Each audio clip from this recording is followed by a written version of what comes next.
Hi friends, இன்றைக்கி நம்ம பார்த்துட்டு சேனலில் எதையுமே வீணடிக்கக்கூடாது அப்படிங்கிற ஒரு சின்ன நல்ல எண்ணத்தோட வெயில் காலம் ஆரம்பித்தோம். துணி உணர்த்துறதுலேருந்து வெயிலை வீணடிக்காமல் என்னென்ன மாதிரியான வத்தல்லாம் போட்டு எடுக்கணுமோ அது எல்லாமே நம்ம போட்டு எடுத்துகிட்டு போகிறோம்.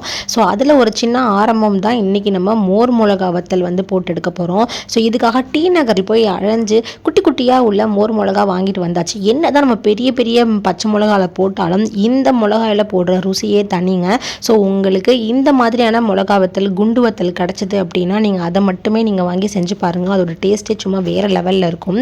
அண்ட் ஜென்ரலாகவே மற்ற மிளகாயில் உள்ள பச்சை மிளகாயில் உள்ள காட்டத்தை விட இதில் உள்ள அந்த காரத்தன்மை, அதில் உப்பு இறங்கியிருக்கிறது எல்லாமே பர்ஃபெக்டாக இருக்கும் போது உங்களுக்கு பழைய சாதம் மோர் சாதத்துக்குலாம் ரொம்பவே நல்லாயிருக்கும். கடைகள்லேருந்து வாங்கிட்டு வந்த உடனே கண்டிப்பாக நல்லா ரன்னிங் வாட்டரில் ஒரு தடவை நல்லா வாஷ் பண்ணிவிட்டு அதுக்கப்புறமா பார்த்தீங்க அப்படின்னா ஒரு பெரிய அகலமான பாத்திரத்தில் தண்ணி போட்டு நல்லா அந்த மோர் மிளகாலேருந்து தூசி, முக்கியமாக நிறைய முடியலாமே இருந்தது. ஸோ அதெல்லாமே ரொம்ப கேர்ஃபுல்லாக ரிமூவ் பண்ணிவிட்டு நிறைய இலைகள், காஞ்ச இலைகள் இதெல்லாமே குப்பை அது மாதிரி நிறையா இருந்தது. ஸோ அது எல்லாமே நல்லா பர்ஃபெக்டாக க்ளீன் பண்ணிவிட்டு நல்லா ஒரு டவலில் நல்லா வாட்டர் எல்லாமே ஸ்க்வீஸ் பண்ணிவிட்டு நம்ம அந்த டவலில் போட்டு நல்லா ட்ரை பண்ணி எடுத்துகிட்டு போகிறோம். முக்கியமாக இந்த மாதிரி வெயில் காலம் அடிக்கும்போது மோர் மிளகாயை நம்ம ஏன் வீட்டிலே செஞ்சு சாப்பிட்ணும் அப்படிங்கிறதுக்கு ஒரு 1-2 பாயிண்ட்ஸ் உங்ககிட்ட நான் ஷேர் பண்ணிக்க போகிறேன். அது உங்களுக்கு ஓகேவாக இருந்ததுன்னு அப்படின்னா உங்களுக்கு சின்ன ஒரு லைக் மட்டும் பண்ணுங்கள். கீழே கமெண்ட் செக்ஷன்லையும் கமெண்ட் பண்ணுங்கள். முக்கியமாக அதிகமாக உப்பு இருக்கணும். நம்ம கடைகளில் வாங்கி நீங்கள் ஒரே ஒரு தடவை மோர் சாதத்துக்கு சாப்பிட்டு பார்த்தீங்கன்னா உங்களுக்கே ஃபீல் ஆகிருக்கும் இவ்வளோ உப்பாக போடுவாங்க அப்படிங்கிற மாதிரி நம்மளே ஃபீல் பண்ணி நிறையா மோர் மிளகா வத்தல் எல்லாமே அவ்வளோ விலை கொடுத்து வாங்கி ஏண்டா வாங்கிட்டோங்கிற மாதிரி ஃபீல் பண்ணியிருப்போம். ரெண்டாவது சுத்தமாக போடுறது. அண்ட் வீட்டில் நம்ம இவ்வளோ க்ளீன் பண்ணி பண்ணுறோம். அந்த கடைகள்லாம் வாங்குறது எவ்வளோ தூரம் அந்த ப்ராசஸ் பண்ணுவாங்க, க்ளீன் பண்ணுவாங்க அப்படிங்கிறது நமக்கு தெரியாது. ஸோ நம்ம கண்ணு முன்னாடியே நம்மளே அதை ப்ரிப்பேர் பண்ணும்போது அதில் உள்ள அந்த சாட்டிஸ்ஃபேக்ஷன் அப்படிங்கிறது ரொம்பவே தனி. அண்ட் மூணாவதாக என்னென்னு பார்த்தீங்க அப்படின்னா நீங்கள் செஞ்சு இந்த மாதிரி ப்ரிப்பேர் பண்ணும்போது அதோட குவான்டிட்டி அண்ட் குவாலிட்டி அண்ட் அதோட ரேட் கம்பேர் பண்ணவே முடியாது. நீங்கள் கடைகளில் வாங்குகிற ரேட்டை விட கடைகளில் கிட்டத்தட்ட 100 கிராம் 100 ரூபாய்க்கு மேலேயே விற்கிறாங்க. பட் இன்றைக்கி நம்ம வீட்டிலே செஞ்சு பார்க்க போகிறோம். அண்ட் எவ்வளோ தூரம் நம்ம மணி சேவ் பண்ணியிருக்கோம் அப்படிங்கிறது உங்களுக்கே தோணும் போது நிம்மதியாக தூக்கம் வரும் அப்படின்னு தான் சொல்லலாம். ஸோ இப்போ நல்லாவே பார்த்தீங்க அப்படின்னா அது நல்லா ட்ரை பண்ணியாச்சு. இப்போ ஒரு குட்டி ஒரு ஃபோக் எடுத்து இந்த மாதிரி ஓட்டைகள் நீங்கள் போட்டுக்க போகிறோம். நான் இன்றைக்கி அதிக அளவு ஓட்டை போடலை. ஏன்னா எனக்கு உப்பு கொஞ்சம் கம்மியாக இறங்கினாலே போதும் அப்படிங்கிறதுனால உங்களுக்கு இன்னும் கொஞ்சம் நல்லா ஜாஸ்தி இறங்கணும் அப்படின்னு தோணுச்சு அப்படின்னா ஒரு 4-5 இடத்துல கூட நீங்கள் அந்த மாதிரி ஓட்டைகள் போட்டுக்கலாம். பட் அதோட விதைகள் எதுவுமே வெளியில் வராத மாதிரி ஒரு குட்டியாக ஃபோக்கோட ஷார்ப்பாக இருக்கிற மாதிரி நீங்கள் ஃபோக் ஸ்பூன் நீங்கள் எடுத்துக்கோங்க. ஸோ இந்த மாதிரியான எல்லா மிளகாலையுமே குட்டி குட்டியாக ஓட்டைகள் எல்லாமே போட்டு ஃபஸ்ட் நம்ம ரெடி பண்ணி எடுத்துக்க போகிறோம்.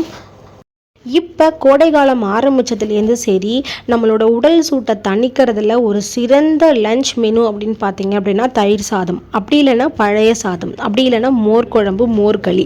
இதை 4 தவிர வேறு எதாலையுமே நம்மளோட உடல் சூட்டை தணிக்கவே முடியாது. அந்த அளவுக்கு ரொம்ப பர்ஃபெக்டாக இருக்கக்கூடிய சைட் டிஷ் இந்த மோர் மிளகா அப்படின்னு தான் சொல்லணும்.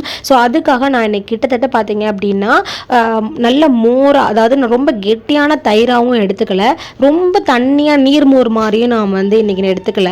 கிட்டத்தட்ட கொஞ்சமாக புளிச்ச மோராக ஒரு 2 டம்ளர் நான் இன்னைக்கு எடுத்துட்டு இருக்கேன். அதில் கொஞ்சம் வாட்டர் போட்டு நல்லா கடைஞ்சி எடுத்துக்க போகிறேன். இந்த மோரில் நம்ம உப்பு எதுவுமே நம்ம இப்போதைக்கு ஆட் பண்ணலாம். ஏன்னா நம்ம மோர் மிளகா வத்தலில் உப்பு ஆட் பண்ண போகிறோம் அப்படிங்கிறதுனால மோரில் நம்ம எதுவுமே உப்பு ஆட் பண்ணி கரைச்சிக்கல.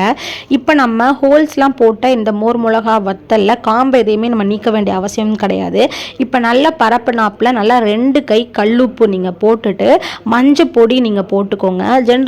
ஜென்ரலாக இந்த மாதிரியான மோர் மிளகா வத்தல் ப்ராசஸில் மஞ்சப்பொடி நிறையா பேர் அவாய்ட் பண்ணிவிடுவாங்க. பட் நாங்கள் மஞ்சப்பொடி போட்டு பண்ணுறதுனால ரொம்ப நாளைக்கு வண்டு அந்த மாதிரி எதுவுமே எறும்பு இந்த மாதிரி எதுவுமே வராமல் ரொம்ப நாளைக்கு நல்லா இருக்கும் அப்படிங்கிறதுனால மஞ்சப்பொடி போட்டு நல்லா குலுக்கி வச்சுருக்கோம். நல்லா குளிக்கிட்டு நம்ம ரெடியாக வச்சுருக்க மோரை நல்லா பரப்பி விட்டுறலாம். ஸோ இந்த மோருங்கிறது ரொம்ப கெட்டியாகவும் இருக்கக்கூடாது, ரொம்ப தண்ணியாகவும் இருக்கக்கூடாது. ஓரளவு அந்த மிளகா மேலே நல்லா படர்ந்து இருக்கிற மாதிரியான ஒரு கன்சிஸ்டன்சியில் இருந்தால் போதும். இதை அப்படியே நல்லா ஒரு தடவை மிக்ஸ் பண்ணி விட்டுட்டு நல்ல ஒரு காட்டன் கிளாத்தில் மூடிட்டு ஒரு ஓரமாக ஒரு 1 மணி நேரம் நீங்கள் வச்சுருங்க. ஸோ 1 மணி நேரம்க்கு அப்புறமா இன்னொரு இன்க்ரீடியன்ட் நம்ம ஆட் பண்ண போகிறோம். ஸோ 2வதா பார்த்தீங்க அப்படின்னா, நல்லா ஒரே ஒரு டேபிள் ஸ்பூன் வெந்தயம் ஒரு 1/2 அன் ஹவர்லேருந்து ஒரு 1 ஹவர் கிட்ட நீங்கள் நல்லா ஊற வச்சு எடுத்துட்டு, அதையுமே நீங்கள் நல்லா கெட்டியாக வந்து மசிச்சு எடுத்துக்கோங்க. ஸோ எடுத்துட்டு இதில் தேவைப்பட்டுச்சு அப்படின்னா, நீங்கள் தண்ணி ஆட் பண்ணாமல் நம்ம ஊற வச்சுருக்கோம் இல்லையா மோர், அதையே நீங்கள் இன்னும் கொஞ்சம் அந்த உப்பு மஞ்சள் பொடியெலாம் போட்டு ஊற வச்சுருக்கோம் இல்லையா, ஸோ ஒரு 1 ஹவர் ஊறட்டும்னு, ஸோ அதையே இன்னும் கொஞ்சம் எடுத்து இது கூட போட்டு நீங்கள் நல்லா ஸ்மூத்தியாக அரைச்சி எடுத்துக்கோங்க. ஸோ இந்த வெந்தயத்தையும் நம்ம இது கூட சேர்த்து நல்லா மிக்ஸ் பண்ணிக்க போகிறோம். இந்த மாதிரி நம்ம வெந்தயம் போடுறதுனால அந்த மோர் மிளகா வத்தல் வந்து பார்த்திங்க அப்படின்னா கரெக்டான உப்பு வந்து உங்களுக்கு சேரும். அதே மாதிரி ரொம்ப நாளைக்கு வண்டுகள் வராமல், ஓட்டைகள் வராமல், பூச்சி வராமல் ரொம்ப நாளைக்கு நீங்கள் எந்த பாட்டிலில் ஸ்டோர் பண்ணாலும் ரொம்பவே நல்லாயிருக்கும். எந்த விதமான கெட்ட ஸ்மெல்லுமே உங்களுக்கு வந்து வராது. ஸோ இந்த டிப்ஸை நீங்கள் ஃபாலோ பண்ணி மோர் மிளகா வத்தல் போட்டு பார்த்துட்டு அது எப்படி இருக்குது அப்படிங்கிறது கீழே கமெண்ட் செக்ஷனில் கமெண்ட் பண்ணுங்கள். ஸோ இந்த மாதிரி நம்ம ஊற வச்சு ஓவர் நைட் நீங்கள் எப்போ ஊற வைக்கிறீங்களோ அதுலேருந்து ஒரு 1 டே அப்படியே முழுமையாக அதை ஊற வச்சுருங்க. ஸோ அடுத்த நாள் காலம்பரை நீங்கள் எழுந்து பார்த்தீங்க அப்படின்னா நல்லா ஊறியிருக்கும். அதை அப்படியே வந்து நல்லா அந்த மோர் எல்லாமே கொஞ்சம் வடிச்சிட்டு ஒரு பெரிய தாம்பாளத்தில் நல்லா பரத்தி நீங்கள் காய போட்டிங்கன்னா அடிக்கிற வெயிலில் சூப்பராக காய ஆரம்பிச்சிடும். இந்த ப்ராசஸ் வந்து ஃபுல்லாக முடிக்கிறதுக்கு உங்களுக்கு 10லேருந்து 15 நாட்கள் வந்து எடுத்துக்கும். ஸோ அது வரையும் நீங்கள் வந்து இந்த மோர் மிளகாவத்தில் வந்து நல்லா காய வச்சு எடுத்துக்கணும். ஸோ இப்போ நான் போடுற வந்து டே 1. ஸோ இந்த டே 1ஓட எண்டில் எப்படி காஞ்சிருக்கு அப்படிங்கிறத வந்து நான் உங்களுக்கு காட்டுறேன். இந்த மோர் மிளகா வத்தல் அப்படின்னு சொல்லும் போதே என்னோட குழந்தை பருவத்தில் எனக்கு ஒரு சின்ன எக்ஸ்பீரியன்ஸ் ஞாபகம் வருது. அதையும் உங்ககிட்ட நான் ஷேர் பண்ணணும்னு ஆசைப்பட்றேன். நீங்கள் உங்களோட எக்ஸ்பீரியன்ஸ் என்ன, நீங்கள் என்னெல்லாம் பண்ணியிருக்கீங்க குழந்தையில, உங்கள் அம்மா என்னெல்லாம் பண்ணியிருக்காங்க அப்படிங்கிறது உங்களுக்கு தோணுச்சு ஷேர் பண்ணிக்கணும் அப்படிங்கிறது உங்களுக்கு இருந்ததுன்னா கீழே கமெண்ட் செக்ஷன்லேயும் கமெண்ட் பண்ணுங்கள். ஸோ என்னோட அம்மா எப்போதுமே சாதம் வைக்கும்போது எக்ஸ்ட்ரா வேணும் அப்படி, மறுநாளைக்கு வேணும், பழைய சாதம் வேணும் அப்படின்னே வந்து எக்ஸ்ட்ரா இன்னொரு 100 சாதம் வந்து எக்ஸ்ட்ரா வைப்பாங்க. ஃபேமிலியில் எல்லாருக்குமே பழைய சாதம் கொடுக்கணும் அப்படிங்கிறது. இந்த காலத்துலலாம் சாதம் ரொம்ப கம்மியாக வச்சா போதும் அப்படிங்கிற மாதிரி ஆயிடுச்சு. அதெல்லாம் ரொம்பவே மிஸ் பண்ண ஆரம்பிச்சிட்டோம். இப்போ பார்த்தீங்க அப்படின்னா டே 1ல் எனக்கு எவ்வளோ அழகாக அடிக்கிற வெயிலில் நல்லா காஞ்சிருச்சு பாருங்கள். ஸோ இதை கம்ப்ளீட்டாக ஒரு தடவை ஜென்டிலாக மிக்ஸ் பண்ணி மிச்சம் நம்ம மோர் இருக்கும் பார்த்தீங்களா, அதிலே திருப்பி நம்ம போட்டு திருப்பி நம்ம ஊற வச்சிட போகிறோம். ஸோ அதே மாதிரி நெக்ஸ்ட் டே மார்னிங் வெயிலில் காய வைக்கணும். ஸோ காஞ்சதுக்கப்புறமா திருப்பியும் அதை மோரில் போடணும், காய வைக்கணும், திருப்பி அதே மாதிரி மோரில் போடணும். இந்த மாதிரி இந்த மோர் கம்ப்ளீட்டாக உங்களோட வத்தலில் ஃபுல்லாகவே அப்சர்வ் பண்ணுற வரையும் இந்த ப்ராசஸ் நீங்கள் பண்ணிகிட்டே இருந்தீங்க அப்படின்னா உங்களுக்கு இந்த மோரும் உப்பும் மோர் மிளகா வத்தலில் கம்ப்ளீட்டாக அப்சர்வ் ஆகிடும். மோரும் வத்தலும் வேஸ்ட் ஆகாமல் இருக்கும். இப்போ இதை அப்படியே ஜென்டிலாக ஒரு மிக்ஸ் பண்ணி வச்சுட்டு நம்ம ஓரமாக வச்சிட போகிறோம். நெக்ஸ்ட் டே மார்னிங் இதே மாதிரி நம்ம உலர்த்தி காய வைக்க போகிறோம். ஒரு 10 டேஸ்க்கு அப்புறம் பார்த்தீங்க அப்படின்னா மொறு மோர் மிளகா வத்தல் வந்து உங்களுக்கு ரெடி ஆகிடும். ஸோ நான் இன்றைக்கி பொரிக்கும் போது எவ்வளோ அழகாக பர்ஃபெக்டான கலர் வந்திருக்கு அப்படிங்கிறத வீடியோவோட எண்டு வரையும் பாருங்கள். என்னோட அம்மா நான் குழந்தையாக இருக்கும்போது வீட்டிலே ரெடி பண்ணுற மோர் மிளகா வத்தல் அப்படிங்கிறதுனால தயிர் சாதத்தில் பால் போட்டு வெண்ணெய் போட்டு பிசைஞ்சு கொஞ்சமாக உப்பு போட்டு மாடிக்கு எடுத்துகிட்டு வருவாங்க. அண்டு நிலாவை பார்த்துட்டு ஆளுக்கு ஒரு கை கொஞ்சோண்டு மோர் மிளகா வத்தலை கொஞ்சோண்டு நொறுக்கி எல்லாருக்கும் வந்து கொஞ்சம் கொஞ்சம் தொட்டுக்க கொடுக்கும்போது அதோட டேஸ்ட்டே அல்டிமேட்டாக இருக்கும். அந்த டேஸ்ட்டு இப்போ நம்ம என்ன தான் பண்ணாலும் வரல. அது மோரோட காரணமாக, மிளகாயோட காரணமாக, இல்லை அம்மாவோட கைவண்ணமா அப்படிங்கிறது ஒரு புரியாத புதிர் தான் வந்து சொல்லணும்.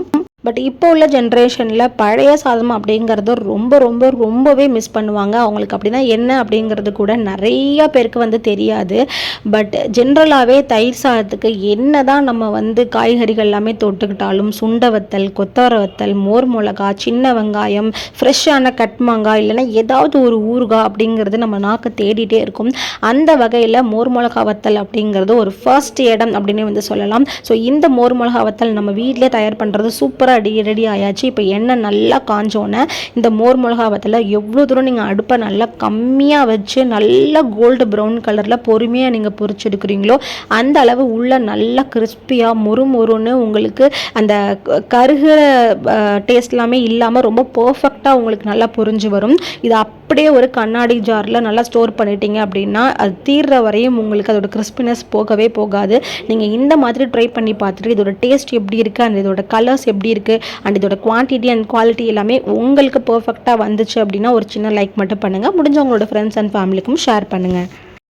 அண்ட் நம்ம சேனலில் இதே மாதிரி நிறையா ஹெல்தி ரெசிபீஸ், அதுக்கப்புறம் பார்த்தீங்கன்னா அடிக்கிற வெயிலுக்கு உங்களுக்கு நிறைய ஹேர் ஃபால் ஆகுது அப்படிங்கிற கவலையெல்லாம் எதுவுமே இல்லாமல் உங்களோட ஹேரை எவ்வளோ லாங் ஹேராக இருந்தாலும் எவ்வளோ அழகாக மெயின்டைன் பண்ணலாம், என்னென்ன மாதிரியான ஆயிலில் நம்ம ரெடி பண்ணி தடவிக்கலாம், அண்ட் எப்படிலாம் உங்களோட ஹேருக்கு நீங்கள் மாஸ்க் ரெடி பண்ணி அப்ளை பண்ணி தலை குளிக்கலாம் அப்படிங்கிறதுக்கு எல்லாமே நம்ம சேனலில் உங்களுக்காக நான் அப்லோட் பண்ணிகிட்ருக்கேன். ஸோ மறக்காமல் பார்த்துட்டு சேனல் லைக் பண்ணுங்கள், கமெண்ட் பண்ணுங்கள், ஷேர் பண்ணுங்கள், சப்ஸ்கிரைப் பண்ணுங்கள். தேங்க்யூ. நெக்ஸ்ட் ஒரு சூப்பரான வீடியோவில் சந்திக்கலாம். பாய்.